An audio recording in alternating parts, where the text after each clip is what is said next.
সুপ্রিয় দর্শক, আসসালামু আলাইকুম।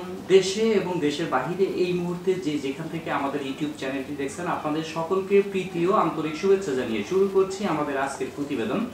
প্রিয় দর্শক, আজ আমরা আছি রাজধানীর একটি অঞ্চলে। আমরা কথা বলবো একজন নারীর সাথে যিনি ক্যামেরার সামনে আছেন, তার পরিচয়টি আপনাদেরকে দিব। তো দর্শক, আমাদের এই ভিডিওটি আপনারা ধৈর্য সহকারে দেখুন। আপনাদেরকে একটি বিষয় জানিয়ে রাখি, আমরা বিভিন্ন সময় সমাজের বিভিন্ন অসহায় মানুষ, বিভিন্ন নারী উদ্যোক্তা, বেদে সম্প্রদায়, হিজড়া সম্প্রদায়ের নারীদের নিয়ে আমরা প্রতিবেদন করে থাকি। তো তেমনই একটি প্রতিবেদন নিয়ে আজকে আপনাদের মাঝে হাজির হয়েছি। দর্শক, তা আমাদের ভিডিওটি আজকে দেখতে থাকুন। আপু, আসসালামু আলাইকুম। ওয়ালাইকুম আসসালাম। কেমন আছেন আপু? জি আছি, ভালো আছে। আপনারা সবাই ভালো আছেন? হ্যাঁ, আলহামদুলিল্লাহ, আমরা অনেক ভালো আছি। তো শুরুতে আপনার পরিচয়টা একটু বলেন। আমার নাম চুমকি। আমার দেশ উত্তরবঙ্গে, নাটোর, রাজশাহীর ভিতর পড়ে। আমি ঢাকাতে থাকি। আমার ঠিকানা হলো, আমি ঢাকাতে যে মগবাজার, এখানে আমাদের গুরুমার কাছে কাজ করি, কালেকশন করি, সবাই মিলে একখানে আমরা থাকি। আপনি কি মানে তৃতীয় লিঙ্গের নারী? জি জি, আমি তৃতীয় লিঙ্গের নারী, আমি হিজড়া। আমি হ্যাঁ, আমি হিজড়া নারী। আমি বলবো না যে আমি যেটা বাস্তব, এটাই আজকে আমি ক্যামেরার সামনে এবং মিডিয়ার সামনে আমি এটা বলবো।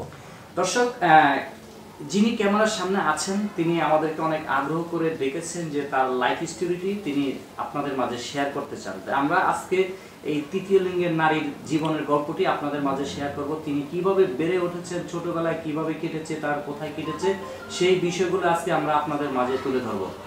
তো আপু, আপনি তো বলেছেন রাজশাহী অঞ্চলের নাটোর আপনার বাড়ি। জি জি জি। তো আপনার বাবা মা কি করে, কোথায় থাকে তারা, গ্রামে না ঢাকাতে?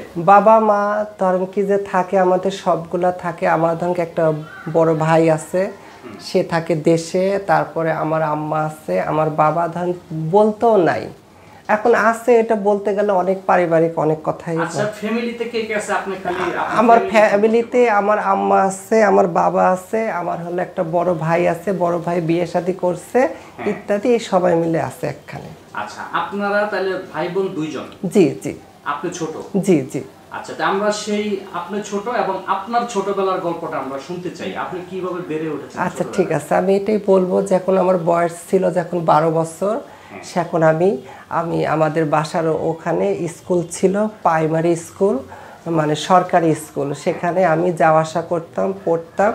ক্লাস 1 থেকে 3 থেকে ক্লাস 5 পর্যন্ত অনেক কষ্টে আমি পড়ছি। যখন আমার আস্তে আস্তে শরীর গঠন সব কিছু আস্তে আস্তে একটি নারীর উপর মানে রূপ যখন ধারণ যখন নিল, হ্যাঁ, চেঞ্জ যখন হয়ে যাচ্ছে, সেখন আমি কি করবো। সেখন লাস্টে যখন স্কুলে যখন আমি যেতাম, বন্ধু বান্ধব আমার গায়ে টাচ করতো, মানে আমাকে নিয়ে হাসাহাসি, রং তামাশা অনেক কিছু করতো। ছোটবেলায় কি আপনি মানে ছেলেই ছিলেন নাকি? হ্যাঁ, আমি ছোটবেলা ছেলে ছিলাম।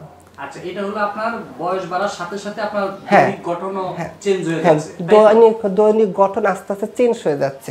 তারপরে যখন স্কুলে যাই, এরকম বাচ্চারা এরকম বন্ধু বান্ধব গায়ে টাচ করে, এটা হাসাহাসি করে, এরকম করতে করতে স্কুলে আমি আর পড়তে পারলাম না। সেখন আমি কি করব, সেখন আমার বাড়িতে আমার চুল আস্তে আস্তে বড় হতে থাকে। আমার চুল, আমার গঠন, মেয়েদের সব কিছু আস্তে আস্তে বড় হতে থাকে। আমার আম্মা কি করেছে, চুল নিয়ে যায় সেলুনের ভিতর কেটে কেটে দেয়, যে উনি হলো আস্তে আস্তে কেন এরকম মেয়েদের মতন হয়ে যাচ্ছে। সেখন এরকম করে চুল কেটে কেটে দেয়। সেখন কি করব, সেখন আম্মা এরকম করে বলে, ঘর থেকে তুই বের হইস না। ঘর থেকে আমাকে বের হতে আমাকে দেয় না। বের হলে সেখন বলে কে যে দেখো হিজড়ার মা যাচ্ছে। সেখন মা সেখন রাস্তাতে যদি বাজার টাজার আপনার যে শারীরিক চেঞ্জটা হচ্ছে, এটা আপনি বুঝতে পারছেন কত বছর বয়সে? আমার বয়স যখন 12 থেকে 13। 12 থেকে 13 যখন বয়স, তখন আপনি দেখতে পাচ্ছেন যে আপনার মানে শারীরিক গঠনটা আস্তে আস্তে চেঞ্জ মেয়ে দিকে মেয়ে রূপান্তরিত হয়ে যাচ্ছে, তাই তো? আচ্ছা, বলেন। তারপরে এরকম কি হয়েছে, আমার আম্মা এরকম রাস্তাতে গেলে সে এখন বলে যে হিজড়ার মা যাচ্ছে। তারপরে লোকে হাসাহাসি বলে, এটা এসে মা এখন আমার প্রতি টর্চার করে। তারপরে আমার ভাই এরকম রাস্তাতে যায়, এখন লোকজন মানে গ্রাম অঞ্চলের লোকজন বলে দেখো হিজড়ার ভাই যাচ্ছে, এরকম সমস্যা অনেক কিছু বলতে চাইলো। তারপরে আমাকে কি করলো, মহল্লার ভিতর নিয়ে একদিন মহল্লার সব যারা থাকে ধরে মারধর করলো, যে তুই কেন মেয়েদের মতন হচ্ছিস, তুই সবসময় ছেলেদের প্যান্ট শার্ট পরে থাকবি, তুই মেয়েদের মতন কেন হচ্ছিস।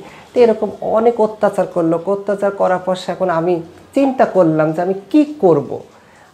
আমি আপনার কথার সাথে একটু কথা যোগ করি, সেটা হলো আপনি যখন দেখতে পারলেন যে আপনার শারীরিক গঠনটা চেঞ্জ হয়ে যাচ্ছে, জি জি, মানে যিনি আপনাকে জন্ম দিয়েছেন আপনার মা, হ্যাঁ, আপনার মা কি আপনার সাথে এই বিষয়ে কথা বলছে কিনা যে তুমি তো ছেলে, তোমার পরিবর্তনটা যে হচ্ছে, মানে এটা কি আপনার মা উপলব্ধি করতে হ্যাঁ, পারছে? আমার মাও সেটা বলতেছে কি যে আমার একটা ভালো ছেলে কেন এরকম হয়ে যাচ্ছে। তারপরে কি করছে, একটা ডাক্তারখানায় আমাকে নিয়ে গেছে, নিয়ে যায় সবকিছু চেক আপ করছে, করার পর ওষুধ বড়ি দিছে, আবার ওষুধ বড়িরও কোনো কাজ হয় না। তো একটা কথাই আছে না যে আল্লাহর সাথে কেউ পারে না, এটাই সত্য। তো যাই হোক, তারপর আবার আম্মা, এলাকার প্রতিবেশী, আমার ভাই বোন, অনেকে আমাকে নিয়ে অনেক কথাই আমার জন্য শুনছে, অনেক লাঞ্ছিত আমার জীবনে আসছে, অনেক ঝড়ও আসছে। সেখন আমি কি করলাম, সেখন আমি করলাম এই জীবন আমি রাখবো না। আমি এই ঘর না আমার মসজিদ, মিথ্যা কথা বলা মহাপাপ। সেখন আমি ঠিক করছি যে আমি গলায় দড়ি দিয়ে আত্মহত্যা করব। একটি মানুষের কাছে যে চতুর্দিকে যে চাপ সৃষ্টি যদি আসে, সেই মানুষটা কখনো, মানে আপনি যে আত্মহত্যা করবেন এরকমটা ভাবছেন, এটা কি লজ্জা থেকে নাকি যারা প্রতিবেশী আছে তাদের অত্যাচার থেকে? যারা প্রতিবেশী এরকম লজ্জা, যেরকম আমার আম্মা এসে বলে কি তোর জন্য রাস্তাঘাটে যেতে পারি না, আমার ভাই এসে বলে কি হিজড়ার ভাই যাচ্ছে, সমাজে চুলকানি, আবার তারপরে এলাকার চেয়ারম্যান মেম্বার বলে যে হিজড়াকে এই বাসার থেকে মহল্লার থেকে বের করে দিব, আর হয়তো আমরা থাকবা, আর না ছাড়া তোমার ছেলেকে বের দিব করে। এইসব মানে মানসিক টেনশনে সেখন আমি কোনো পথ খুঁজে পাচ্ছি না যে আমি কোথায় যাই, আমি আশ্রয় নিব। লাস্টে কি করলাম, আমি গলায় দড়ি দিছি, সব কিছু টাঙ্গাইছি ফ্যানের সাথে, আমি আত্মহত্যা করবো। এই ফাঁকে এলাকার লোকজন আমাকে বাঁচাইছে, বাড়ির সব বাঁচাইছে। বাঁচানোর পরে সেখন আমি চিন্তা করছি যে এখন আমি কোথায় যাব। সেখন দেখি আমাদের অনেক দূর থেকে আমাদের দেশে হিজড়ারা আসে। সেখন আমি একটা হিজড়ার কাছে আমি গেলাম, যে কল্যাণকে দেখেন যে আপনারা তো অনেক জায়গাতে যান, আমার বাড়িতে এরকম অত্যাচার টর্চার আমার কাছে হচ্ছে, আমাকে একটা ভালো জায়গায় আপনি আমাকে নিয়ে যেতেন, যেখানে আমি একটু ডাল ভাত খেয়ে আমার জীবনটাকে মানে বাঁচাতে পারবো। সে এখন কী করলো, সে এখন সুন্দর করে একটা হিজড়ার বাসায় আমাকে, সেই হিজড়াটার নাম ছিল তামান্না, সেই হলো আমার ছিল, হ্যাঁ আমার গ্রামে। সে আবার কি করে, ঢাকাতে সে আমার মতনই কাজ করে। সেই বিষয়টা আমরা আসবো, তার আগে আপনার আরেকটু কথা আমরা জানবো, দর্শকদেরও জানার, যেহেতু তাদের আগ্রহ আছে, আমরা একটু জানার চেষ্টা করবি। আপনি যে 13-14 বছর বয়সে আপনি বুঝতে পারলেন যে আপনার শারীরিক গঠন চেঞ্জ হয়ে যাচ্ছে এবং আপনার প্রতি বিভিন্ন ধরনের মানে অত্যাচার পারিবারিক বা সামাজিক এবং পাড়া প্রতিবেশী তারা মানে করা শুরু করছে, তো আপনার যারা বন্ধু বান্ধব ছিল ছোটবেলায়, পাশের বাসার বান্ধবী বা সাইডের বাসার বন্ধু বা পাশের বাড়ির বন্ধু বান্ধব, তারা আপনার সাথে কি আচরণ করতো? তারা কি মানে আপনার কোনো ধরনের, আপনার সাথে মানে কোনো ধরনের খারাপ আচরণ বা খারাপ ব্যবহার বা যৌন আচরণ এরকম করতে? যৌন আচরণ করছে। তারপরে আমাকে একটা ছেলে, সে আমার দেশে ভালোবাসতো। ছেলেটার নাম হলো মানে ছেলেটার নাম যেন কি সুমন নাকি ছিল, ঠিক আছে। ছেলেটা আমাকে খুবই ভালোবাসে, তার সাথে আমার একটু শারীরিক একটু সম্পর্ক ছিল।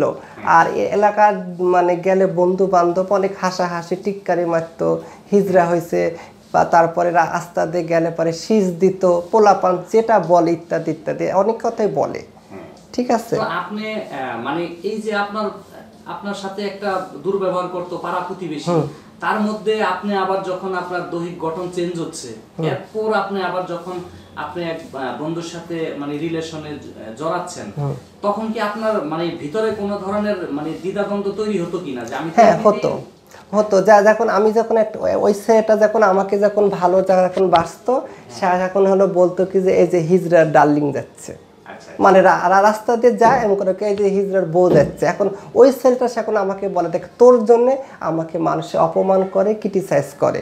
সে এখন আমি কি করবো, সে এখন লাস্টে ওর সাথে ঘনিষ্ঠ সম্পর্ক হয়ে গেল। তা ঘনিষ্ঠ সম্পর্ক হয়েছে আবার কেমনে, ওই ছেলেটাই আমাকে আবার মানে বাসায় যায় পড়াশোনা করাতো, মানে পড়াশোনা করতে করতে ওর সাথে আমার একটা আন্তরিক একটা সম্পর্ক হয়ে গেছে। হ্যাঁ, সে আমার একটা মাস্টার ছিল, সে এখন আমি একটু ছোট, সেটা হালকা মিডিয়ামের ছিল। তো এরকম করতে করতে সম্পর্ক যখন হয়ে গেছে, এখন বলতো কি জানো, ঘনিষ্ঠ যখন হয়ে গেছে, সবাই যখন জানলো না ওই যে উনি হলো ওই হিজড়ার ডার্লিং, এরকম করে করে খেপায় ক্রিটিসাইজ করে। তো অনেক অত্যাচারী সহ্য করে ভোগ করে যখন দেখলাম যে নিজের দেশে আমি টিকাতে পারলাম না, টিকতে পারছি না, সেখন আমি কি করছি, সেখন আমি আমার একটা বান্ধবী, সে ঢাকায় থাকে, নাম কি তামান্না, সেই তাকে আমি বলেছি যে দেখো আমাকে কোনো একটা হিজড়ার ঘরে আমাকে তুমি নিয়ে যাও। পরে ও আমাকে কি করলো, 2 কাপড়ে নিয়ে এসে একটা হিজড়ার ঘরে আমাকে দিল। তারপরে এরকম দুঃখ কষ্ট করে করে চলতে চলতে ফিরতে আজ এতটা পর্যায়ে আমি আসছি। আচ্ছা, এখন আপনার বয়স কত? এখন আমার বয়স হয়তো 23-24 হতে পারে। 23-24। ছোটবেলায় আপনার কি নাম ছিল? ছোটবেলা আমার নাম ছিল হলো জালাল। জালাল, যেটা সত্য কথা। আচ্ছা, জালাল থেকে চুমকি। হ্যাঁ। চুমকি নামটা কখন আসলো, ঢাকাতে এসে নাকি গ্রামে? না, ওই গ্রামেই সবাই বলতো চুমকি চুমকি, মানে আমাকে মাসে বলতো তোর নাম কি রে, স্যার আমি করতো আমি চুমকি। ওই যে টিভিতে আগে অ্যাডভার্স করতো যে বিটল বিস্কুট খাইতে খাইতে যায়, মানে একটা অ্যাডভার্স করতো না, ওই অ্যাডভার্স থেকে পরে নামটা মানে থোয়া হয়েছিল। আপনি নিজেই রাখছেন? জি জি জি। আচ্ছা, তো সম্মানিত দর্শক, আমরা ক্যামেরার সামনে যিনি আছেন তিনি তৃতীয় লিঙ্গের একজন নারী। তিনি জালাল থেকে চুমকি হলেন। সেই চুমকি হওয়ার গল্পটি আমরা নিয়ে হাজির হব দ্বিতীয় পর্বে। আপনাদেরকে দ্বিতীয় পর্বটি দেখার আমন্ত্রণ জানিয়ে আজকের ভিডিওটি এখানে শেষ করছি। ভালো থাকুন, সুস্থ থাকুন, আল্লাহ হাফেজ।